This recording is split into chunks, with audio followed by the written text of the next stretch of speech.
The heavy scent of lilies filled the air, mixing with the soft murmurs of mourners dressed in black.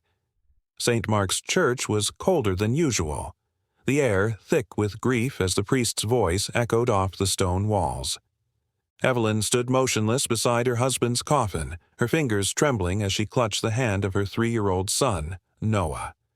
His tiny fingers gripped her dress, his lips parted as if trying to form words. Then he pointed directly at the coffin. "Papa is stuck." A murmur spread through the crowd. Evelyn's chest tightened as she crouched to face her son. "Sweetheart, what did you say?" Noah's big, tear-filled eyes locked onto hers.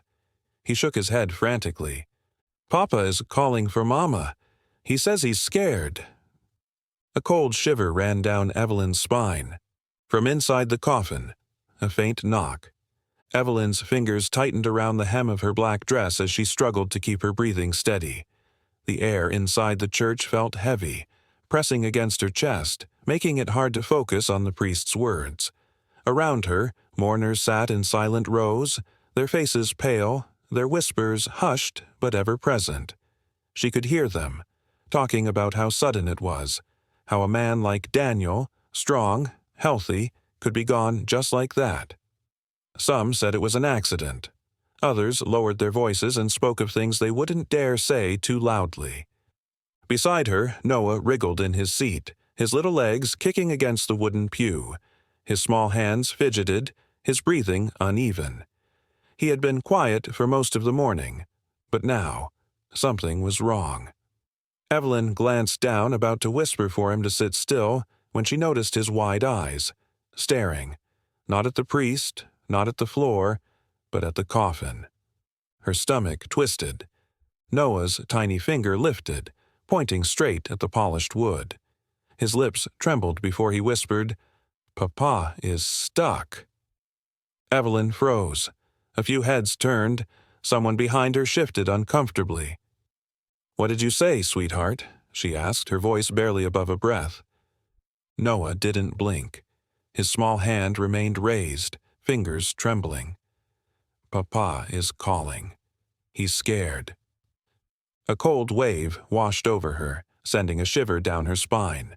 The candles on the altar flickered, the wind outside howling through the stained-glass windows. Evelyn tried to brush it off, tell herself he was just confused, that he didn't understand death. But then he tugged on her sleeve, his voice more urgent this time. "Mama, we have to help him. He's still in there." A hush settled over the mourners closest to them. Evelyn's throat tightened, her pulse quickening as she glanced at the coffin, an eerie feeling creeping into her bones. She swallowed hard, pushing down the unease curling inside her chest. Then it happened. A sound. Faint.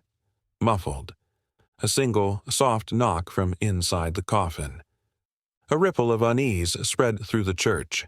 Heads turned, eyes darted toward the coffin, then back at Evelyn and Noah. The murmurs grew louder, hushed voices weaving together in an anxious hum. Some shook their heads, whispering about how grief affected children differently, how little ones didn't understand death the way adults did. Others exchanged wary glances, their expressions tightening as if they had seen something like this before. Evelyn swallowed, her hands trembling as she squeezed Noah's little fingers. His face was pale, his big, innocent eyes locked on the coffin, unblinking. He wasn't throwing a tantrum. He wasn't confused. He was certain. A frail hand touched Evelyn's arm, making her jolt. Madame Whitmore, the village's oldest resident, stood beside her, her face lined with the weight of decades. Her milky blue eyes, dimmed by age but sharp with knowing, studied Noah for a long moment before she leaned in close, whispering, "Children see things we don't." Evelyn's breath hitched. "What do you mean?" The old woman's lips pressed into a thin line, her fingers curling around the rosary in her hands. "The veil between worlds is thinner for them. They hear things before we do, feel things we refuse to believe." She glanced toward the coffin, her grip tightening. "You should listen to him." Evelyn wanted to brush it off, to tell herself it was nonsense, but Noah suddenly clutched the front of her dress, tugging hard, his little body trembling. "Mama," he whimpered, "Papa is calling you. He says he's scared." The desperation in his voice made something cold settle in Evelyn's chest.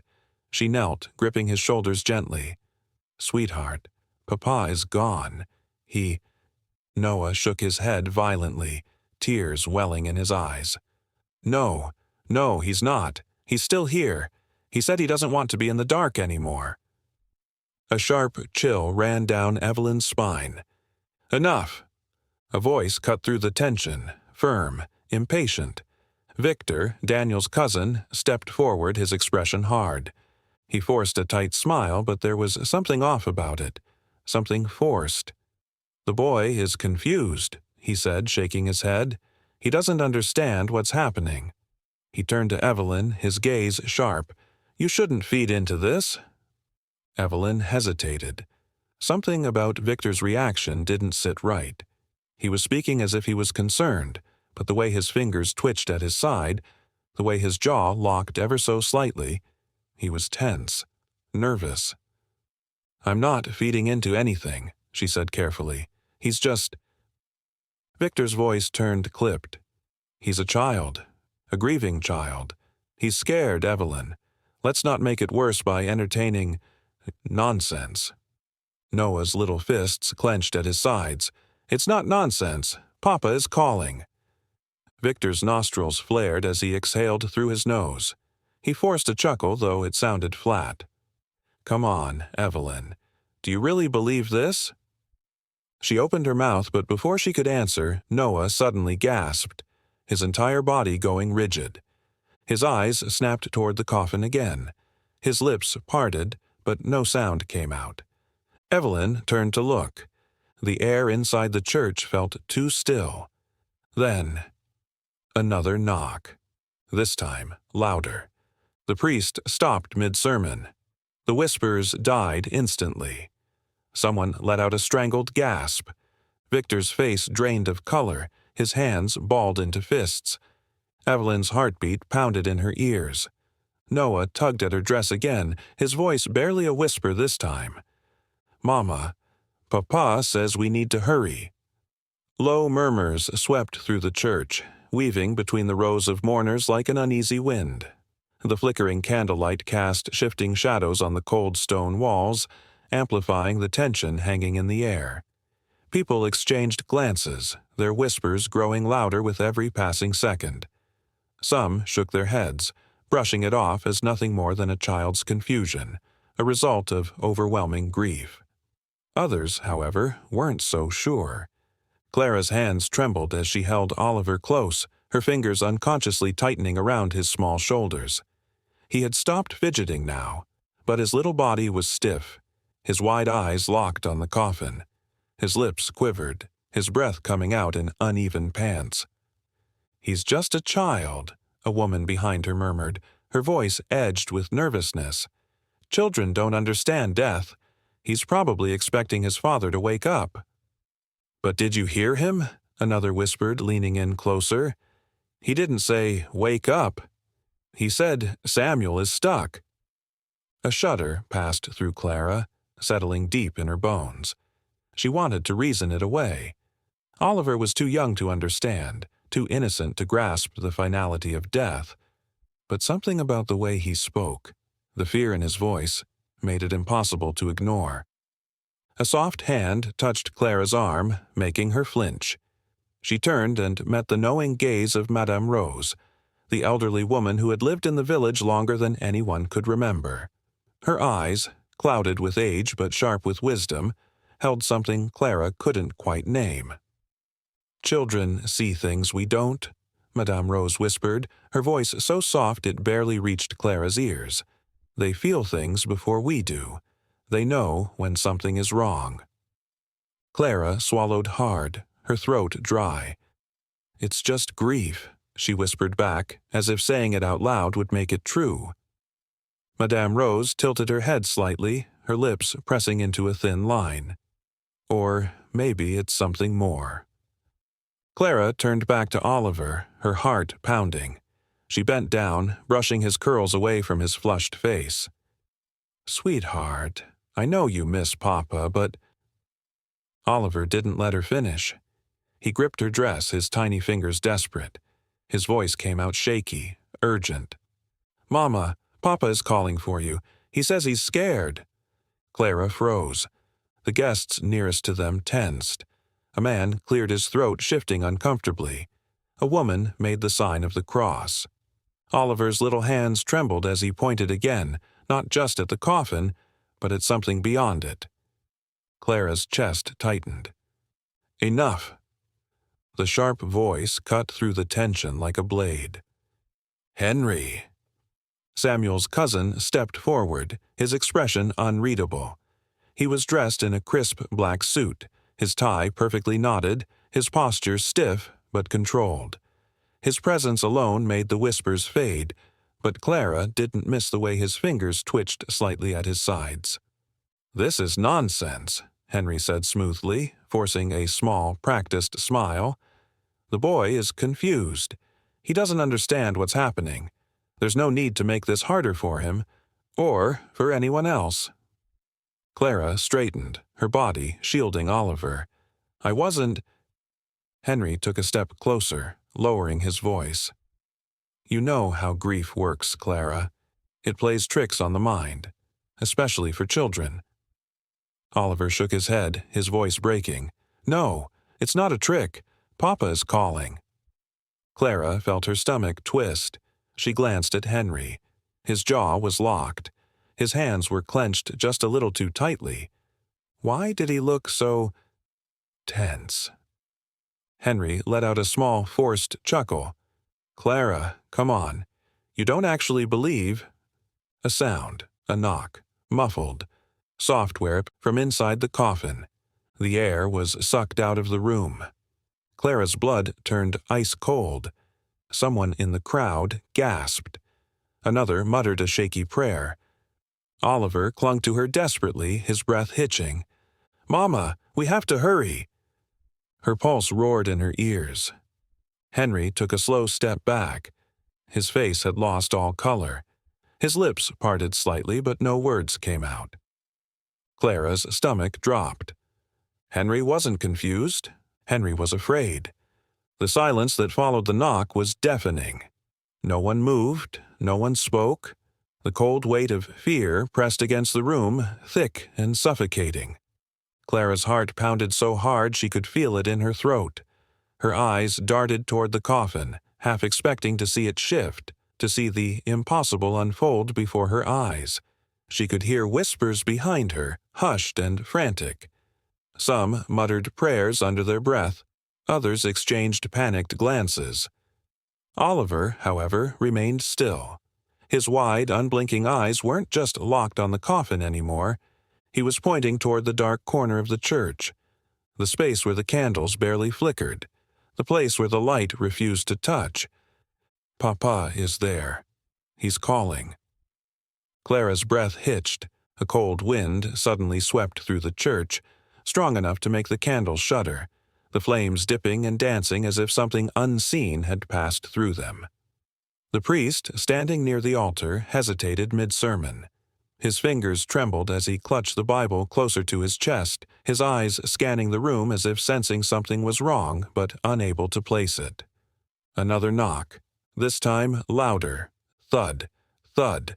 A collective gasp rippled through the mourners. A woman clutched her chest. A man shifted uneasily, murmuring something about it being the wood settling, about how coffins sometimes made noises after burial. But then it happened again. Thud, thud, thud. It was no accident, no illusion. Something or someone was inside that coffin. Clara's legs felt frozen in place, her knees weak beneath her. The walls of the church seemed to press in tighter, the air impossibly thick. Oliver's little voice broke through the tension. "Mama, Papa is scared." And then chaos. A woman shrieked and stumbled back, bumping into the pews. Someone gasped that this was unnatural. The priest stepped forward quickly, his voice shaky but commanding. "Everyone, remain calm." But his face was pale. He wasn't calm. No one was.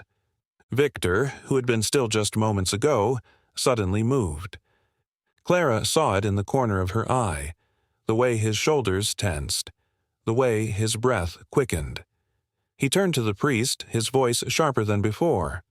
"This is absurd," he snapped, forcing out a laugh. "It's nothing but superstition. The wood shifting, nothing more." No one answered him, because no one believed him, and yet he kept going. "You're all letting the ramblings of a child shake you. I will not allow this farce to continue." Clara's eyes narrowed. Something about Victor's panic. It wasn't natural. It wasn't concern. It was fear. A fresh wave of whispers spread through the crowd. Someone muttered about opening the coffin. Victor's eyes widened, his entire body stiffening. Absolutely not. The outburst was too fast, too desperate. The forced confidence was slipping. Clara's stomach twisted. "Why not, Victor?" she asked, her voice steady despite the ice in her veins. He hesitated. Just for a second. Then he squared his shoulders. "Because it's foolish," he said. "This is a funeral, not a spectacle. Have some respect for the dead." A cruel irony, Clara thought. Respect for the dead. But what if the dead wasn't dead at all? Oliver's little voice interrupted the moment. "Papa says we have to hurry." Clara turned back to her son. His little face was pale, but his expression was unreadable. Then he whispered, "He says he's running out of time." The candles flickered violently. Clara's breath caught in her throat. Victor took a slow step backward. His fingers clenched at his sides, knuckles turning white. Clara saw it. He knew something. Something he did not want them to find out. The priest cleared his throat, his voice uncertain. Perhaps it would be best to— "No," Victor cut in, his voice laced with something dangerous. A tense silence stretched between them. Then, thud, thud. Louder, more desperate. Victor's face turned ashen. Clara took a deep breath. She had been frozen for too long, paralyzed by fear, by grief. But now, she knew. She met Victor's gaze, her voice strong, unshaken. "Open it!" The church was heavy with silence. The air felt thick, suffocating, pressing against everyone like an unseen weight. Clara's hands trembled at her sides, her breath coming in shallow gasps. Every muscle in her body screamed at her to move, to do something, but fear kept her rooted in place. Then a voice rang out from the crowd. "We need to open the coffin." All heads turned toward Adam, Daniel's closest friend. His face was set in a grim expression, his hands clenched at his sides. There was no hesitation in his voice, no uncertainty. Victor immediately stepped forward, his movements quick, almost frantic. "Absolutely not!" His voice cracked slightly at the end, betraying the control he was desperately trying to hold on to. "This is madness. You're all letting a grieving child's nonsense turn a funeral into a circus." Clara's stomach twisted. Why was he fighting this so hard? The villagers exchanged glances, their murmurs growing louder. The unease in the room had shifted. Before, people had been uncertain, brushing off Oliver's words as a child's grief-fueled imagination. But now, they were watching Victor. They saw the way his hands were shaking, the way sweat had begun to bead at his temple, the way his voice had risen just a little too high. Adam took a step closer. "Why are you so desperate to stop this, Victor?" His tone was low, even, dangerous. Victor scoffed, shaking his head, but his stance was stiff, his fingers curling into tight fists. "Because it's ridiculous. That's why." A tense beat passed between them. Then Oliver's small voice broke the silence. "Mama, hurry! Papa is scared." The words hit Clara like a slap. She turned sharply toward her son. He was crying now, his little hands still clutching her dress, his body trembling. Her heart clenched. She couldn't ignore this. The priest hesitated, his face pale, eyes flicking between Clara, Oliver, and the coffin. Slowly, solemnly, he gave a small nod. It was all the confirmation Clara needed. Her legs felt shaky as she stepped toward the coffin.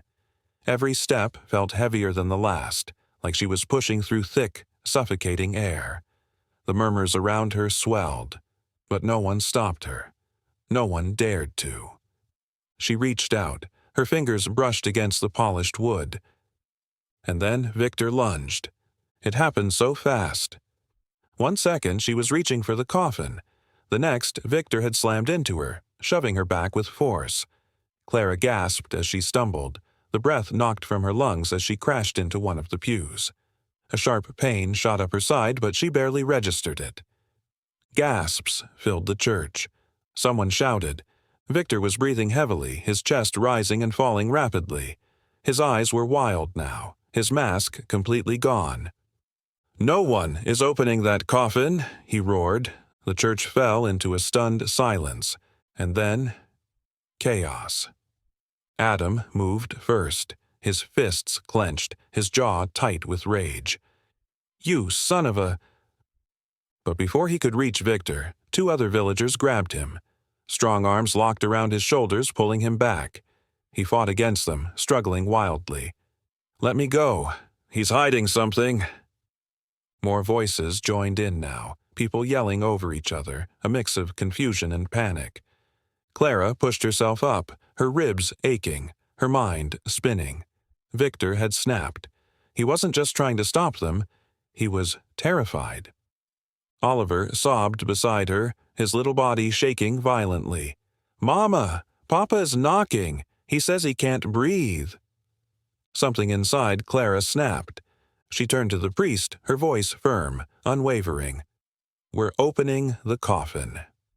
Victor let out a scream, a raw, desperate sound, and made another move to stop them, but this time he was too late. The villagers had had enough.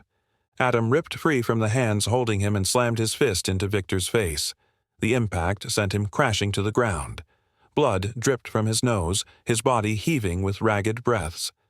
2 more men rushed forward, grabbing Victor's arms and pinning him down.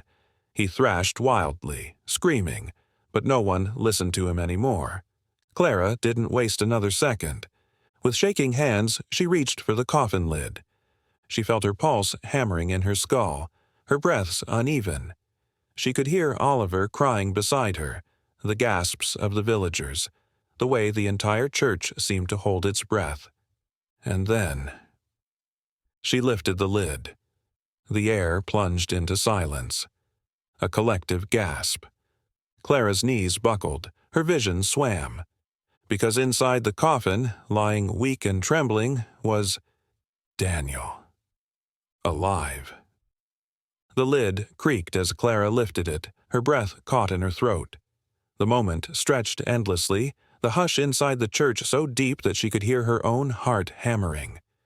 Then gasps, screams.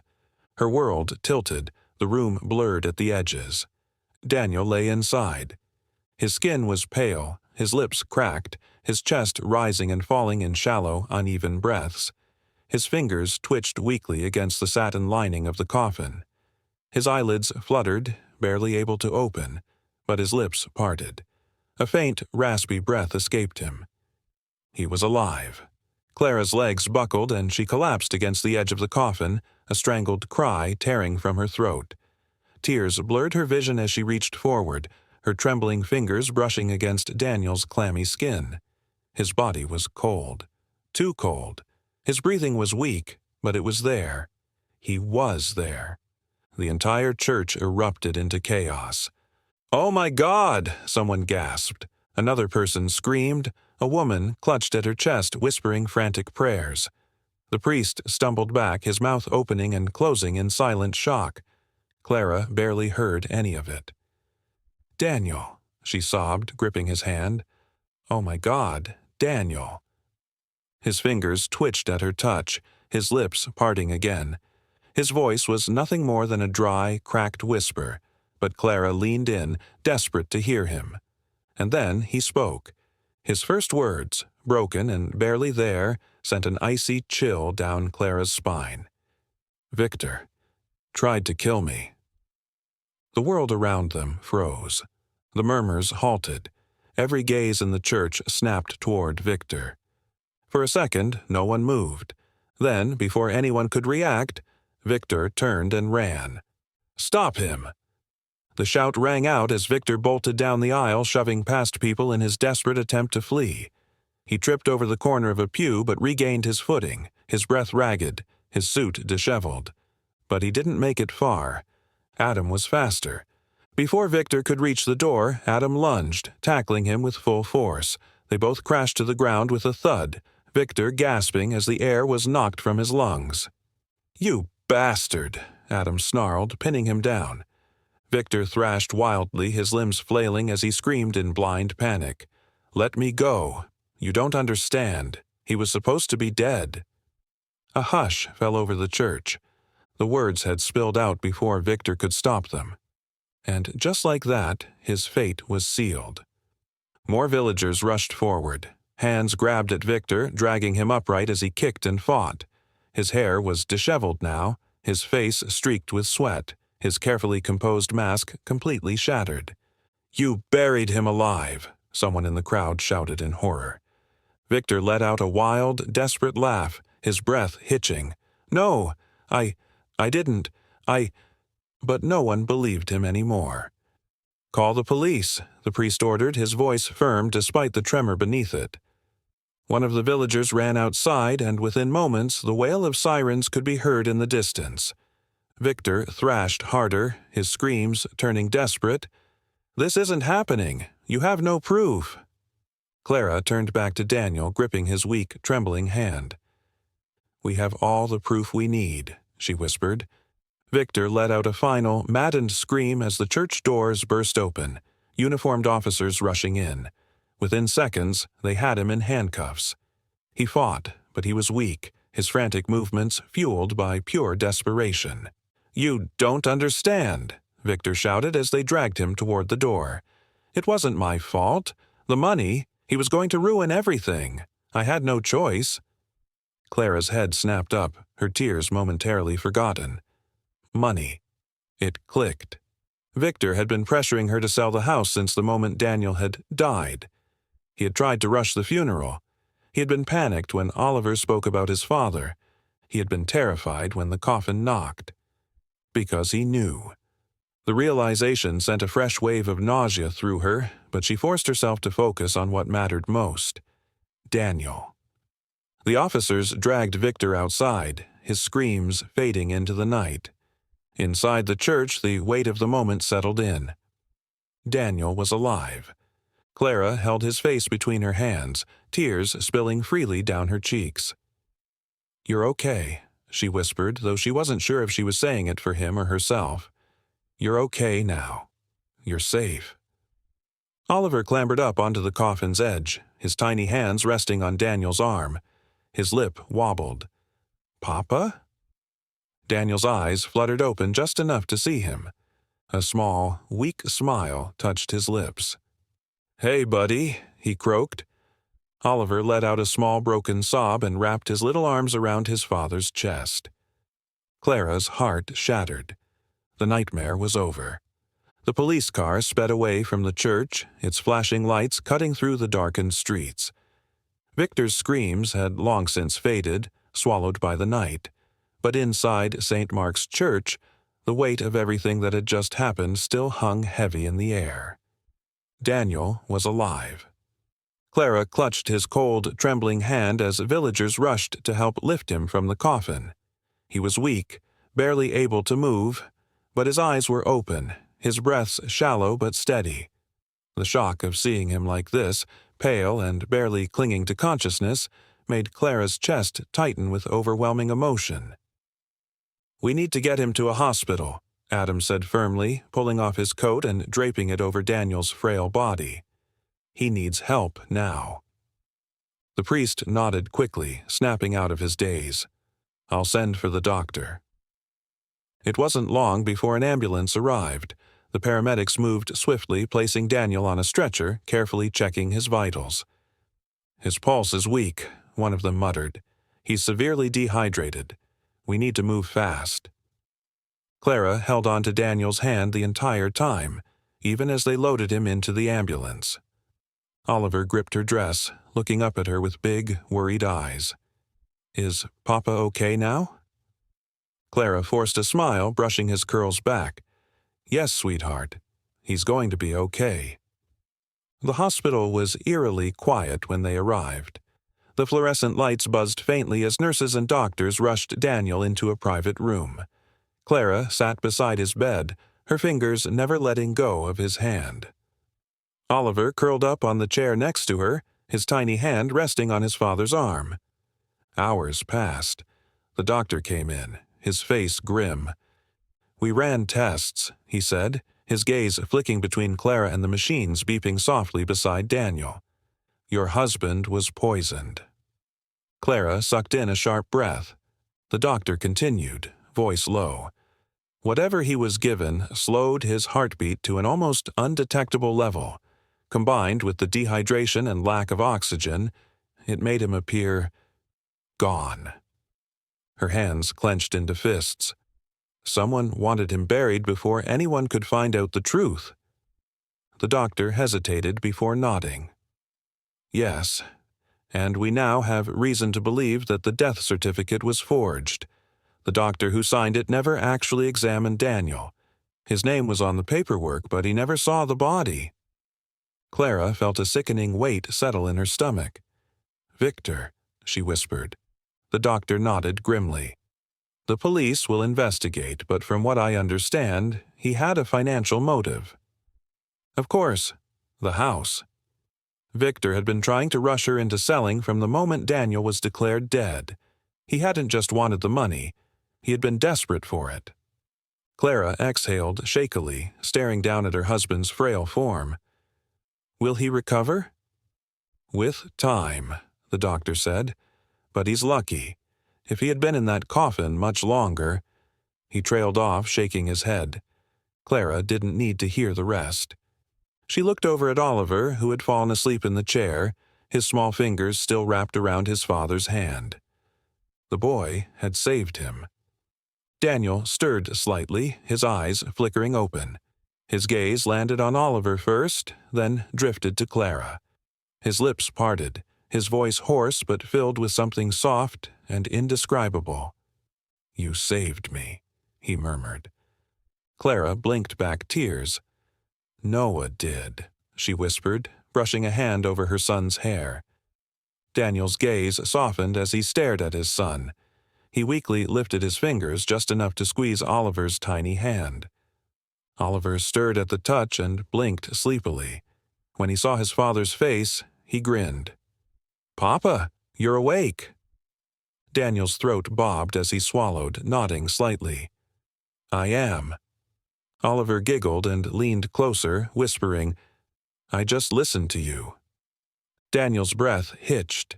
His free hand trembled as he reached for Clara's, his grip weak but full of love. The nightmare was over. News of what had happened spread like wildfire.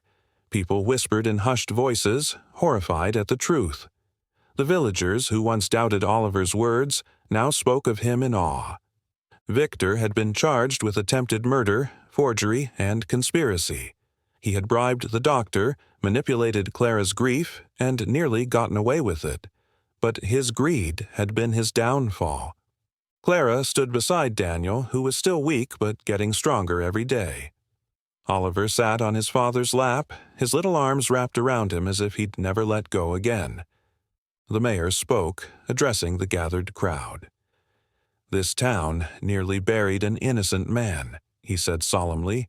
"But the truth has a way of coming to light, and sometimes the most innocent voices among us are the ones we should listen to the most." Oliver beamed up at his father. Daniel squeezed his hand, and for the first time in weeks, Clara let herself breathe. Daniel, Clara, and Oliver walked through the front door of their home, the place Victor had tried so desperately to steal. But he had failed. greed and betrayal never go unpunished, and the truth always finds its way to the surface. Daniel, still recovering, sat down with a deep sigh. Oliver immediately climbed onto his lap, his tiny arms wrapping tightly around his father. Clara watched them, her heart full. They had almost lost everything. But because of one small voice that refused to be ignored, their family was whole again. Would you have believed Oliver if you were there, or would you have dismissed his words like the others? Let us know in the comments below. And if you love real-life mysteries that keep you on edge, don't forget to subscribe. More incredible stories are coming soon.